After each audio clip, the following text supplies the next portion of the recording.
You are tuned to Kennett Zenith Cablevision. Thank you for watching. It's time for talk. Each evening at this time, Monday through Friday, Rosemary interviews local personalities and others who bring items of interest to this community. Time for Talk is a community betterment service designed to cooperate with our local community betterment program. And now, it's time for talk. Tonight's camera finds us at Twin Rivers Regional Medical Center. Of course, we've come out here to do a ribbon cutting, but incidentally, when we drove up, the helicopter for Twin Rivers is on the pad here. They're evidently getting the stretcher ready to put back on there to pick someone up, take someone off. One of these days, we're coming out, and Russ will make a there it's going in. We'll make a circle of Kennett, show you the grounds, Kennett from the air as this helicopter comes in to land, and then we'll have an interview with them. But today we're here for the ribbon cutting. There is a new outpatient center going in right here. I guess it's this door. We're going in to find out, and we'll bring you the activities of the day. We've been bringing you local cable for 37 years, so we thought today would be good to come out. There is a new CEO here at Twin Rivers. We're going in and get what we can. So you come with us and we'll go in.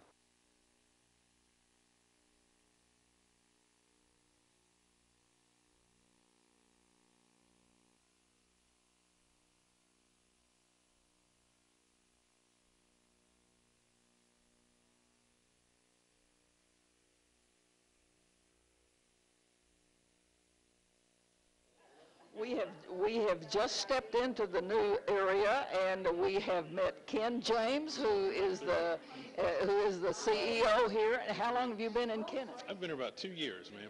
Oh, okay, but you haven't been CEO for 2 years. CEO for about 2 months. Okay. Have you learned a lot? I've learned quite a bit. Okay. Now, where is home to you? You know, home's a little challenging for me. My father was in the military, so we moved over quite a bit. But I'll tell you what, I moved here from Middle Tennessee, so I guess I consider this home now. All right. So this is home. Middle. Do you have family? Do you? What? 2 boys, 17 and 14. Okay.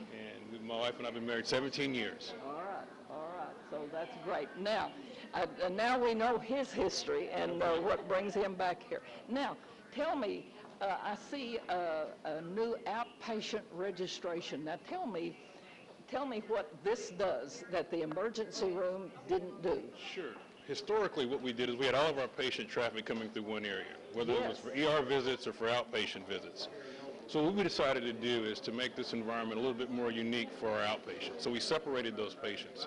Patients that are truly sick are coming through the ER entrance, and the patients that are coming in for routine testing that aren't really traditionally as sick as the other patients are coming here in a more retail look environment. So that was our intention. The bad accidents are still coming into the emergency room. Yes, if there's blood everywhere, right, you need to go to the emergency room. That's correct. But if you're coming for a routine or if test, I think I'm having a heart attack, you still recommend use the ER entrance. That's correct. Okay. Now, these, when you say outpatient, these are people that are able to walk in and... Well, some of our ER patients are able to walk in too. The difference here is that these are more of the outpatient scheduled exams. The non-urgent exams. These are scheduled patients for routine exams. Okay, so, oh, I see. All right. So they need to come in and have blood drawn or Right. Or an x-ray or get ready for surgery preparation or any of those things that are routine or otherwise scheduled that come into this area. Now, did they have to go to the emergency room until you added That's correct. Historically, they all went to one area. They were all in one area, our very sick patients along with our scheduled patients and our young kids and our babies. So it just wasn't a good environment to have everybody in one place. No. So we decided to separate those. And the ones who were, now these people obviously aren't really sick. They're here waiting for tests. Correct. But if I come to the emergency room and there's 20 people ahead of me and I'm really needing something really quick, right, that was a problem, wasn't it? It was a problem. So this actually speeds up the efficiency as well because we have designated folks to register outpatients and we have a designated team to register our ER patients. So the throughput is a lot easier and a lot quicker as a result of that. Okay, now have you added anything else? I know we're going to have a ribbon cutting today, and Well, we've made some aesthetic changes internally. We've added some things to just really give it a different look and a different feel, whether it be the hardwood floors and the color and the changes we've changed. In addition to that, for the outpatients, we've added a canopy, because what was happening is when we were dropping our patients off after their exams, they were really put out, and today's a perfect example of why we need it. They were just pretty much going out into the elements. So now we have a covering and a canopy that allows us to do our drop-offs and our patient entrances without having to be exposed to the elements. Okay, so now today when we do the ribbon cutting, who's here? The people from the Chamber of Commerce? Chamber of Commerce is here, our local directors, local staff, as well as our local representatives are here. Okay, so we're going to have a big to-do out there shortly. We are, very shortly. I see him running around with the broom, really cleaning up. He is, trying to keep the leaves under control. Yeah, yeah, I'm glad the rain's under control. All right, we're going to catch the ribbon cutting and the rest of it. Appreciate talking with you. Thank you, very appreciate it. Thank you for your time. Evidently, they've had bad weather. We've had 10 killed in a tornado in Illinois. Okay, and the Harrisburg. All right, and the lady with this pair of scissors coming right here is Meg Benson. She's the CEO of what? No, what's your? I'm the director at the Chamber of Commerce. Yeah, Chamber of Commerce. I knew she was something, but I just didn't. I wish I had a CEO on my title. Okay, now she has these scissors, and you really have to be careful with this pair of scissors. It might cut hot butter. Yeah, right. I carry these in my car in case I ever have to go around doing impromptu ribbon cutting. Now, ribbon cuttings, you show up at all ribbon cuttings, and who organizes the ribbon cutting? It's usually a partnership between the chamber member business and the chamber. We both work on alerting the media. They craft key messages that they want the public to know about, in this case, press release. We send out the invitation from the chamber to all chamber members and other interested parties, and then we bring the big scissors. And then you show up. All right, so that's the ribbon. You're going to pass the yellow around. ribbon, We're yes. just going to get the activity, so you go to it. Okay. Now, in this crowd, I see the mayor, so I will say something to him. And one of these days, we need a program with you. Anytime. I know I hit you up. When was it? Way back. It was the months ago now. It was the concert on the square. Yes, and now then I noticed you've issued a mayor's report to the city, and so maybe that's what we need to talk about. That, and I got some big plans on our business development. Conjunction with the chamber, we're going to work hard on attracting business and keeping business here. Okay. That's the one I like to really discuss about. And, okay. Do you want to wait until you get an okay on the dotted line? Yes, ma'am. Okay. So we've got big things to talk about, but we're going to wait. Yes, ma'am. Well, I will be sure to call you. Okay. And we can sit down and have a good conversation. All right. Good. Thank you, Jay. Right, yes, ma'am. Now, Meg is giving last-minute instructions about she's cheating. She's cutting the ribbon practically in two, not leaving much to the big wooden shears. I think they're going to give a little tug. Okay, everyone else, she says, get up here. So you all get up front.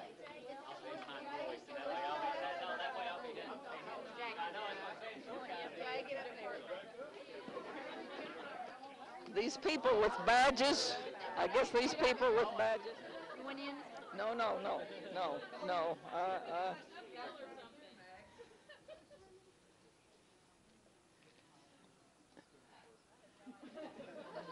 Everything got really quiet. You'd think it's church ready to start.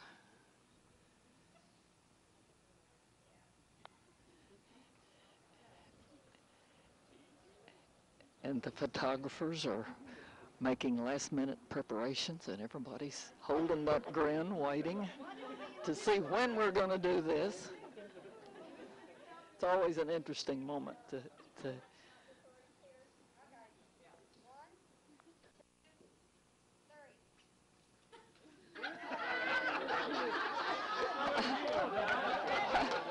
What happened? I couldn't see. It didn't happen.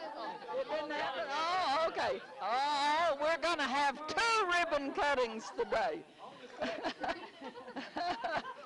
Oh, okay. Let's go. All right. That's great.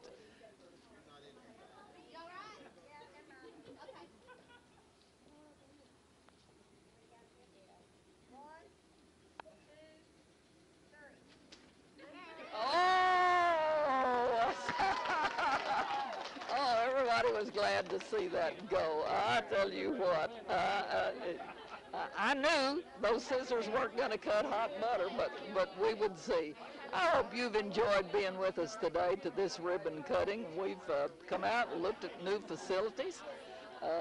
They've compared notes, and you have seen 2 ribbon cutting ceremonies. So we hope you've enjoyed being with us by Time for Talk.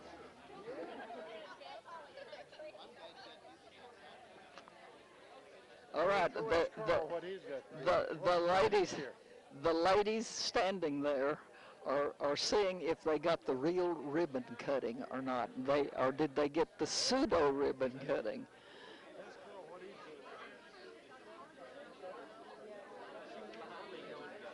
I want to know what you're doing out here. What are you? Well, I'm a member of the Board of Trustees for this hospital. Oh, okay. Are there other members here? Right here is a distinguished member. And he's a member of the Board of Trustees? Absolutely. Okay, and who else? Who else? Well, I'm not real sure. I haven't looked around, but there's bound to be another one or two. Carl Williams and Doyle Privet. That's the only ones we know that may be on the board. And see how dressed up he is? I know. See how dressed up he is?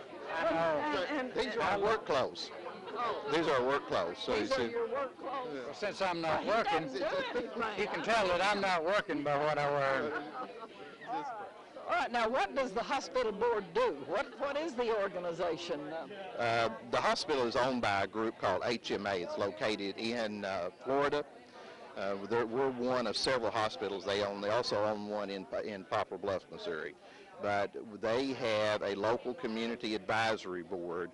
We meet 4 times a year with them, and we're always available for anything that the hospital administrator or anybody in the hospital needs for us to help them with on a local level. And that's kind of what our job and duty is for this. Good. Now, see, you didn't know that, and I didn't either. All right. Well, that's kind of what we do. Well, you had a big day here today. We did. Very exciting. You think your surgeons will be better at cutting than you were today? I think so. That's fair to say. Let's hope they are. Let's hope they are. All right. So, all right. We've enjoyed coming out. And I appreciate it. Hope you have a great influx of people here. Thank well, you. no, I don't hope he has a great influx of people.